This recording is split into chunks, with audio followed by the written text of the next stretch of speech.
Suomalaisille halutaan taata mahdollisuus nähdä tanssiesityksiä asuinpaikkakunnasta riippumatta.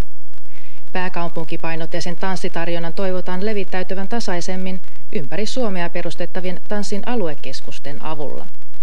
Keskusten tarkoituksena on myös tehostaa paikkakunnan omaa toimintaa ja luoda tanssin alalle työpaikkoja. Jos olisi semmoinen tanssialue, vähän niin kuin toi tori, olisipa aika makeeta. Eli kannatat? Kyllä mä kannatan. Joo, kannatan. Tänään mietintönsä kulttuuriministerille luovuttanut työryhmä esittää Suomeen perustettavaksi 3-5 tanssin aluekeskusta. Keskukset toimisivat paikkakunnilla, joista löytyy jo valmiiksi osaamista, ammattitaitoa ja koulutusta tanssin alalla, ja ne tarjoaisivat apua muun muassa tuotantoon ja kiertuetoiminnan organisointiin. Suurin osa tanssitaiteilijoista joutuu toimimaan sekä tanssitaiteilijoina että tuottajina että markkinoijina ja siinä sivussa sitten vielä esiintymään. Eli se on aivan niin kuin järjetön vastuu ja hartioilla. Eli siihen tähän niin kuin väliportaaseen.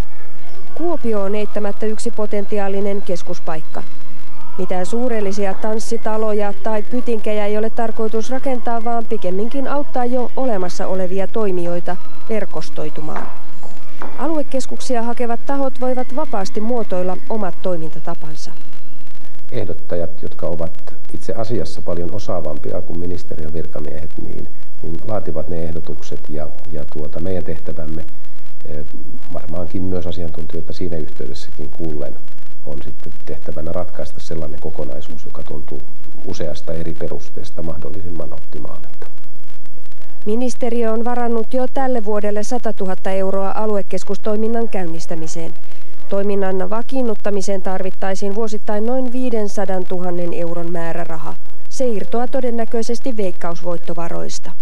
Tänä vuonna saimme vihdoin tuon jakosuhdelain voimaan, joka tarkoittaa sitä, että kirjastojen rahoitus siirretään 10 vuoden siirtymäajalla sitten yleisen katteen puolelle rahoitettavaksi, joka tarkoittaa tietysti kulttuuribudjettiin sitten lisää liikkumavaraa sinne Veikkauksen puolelle.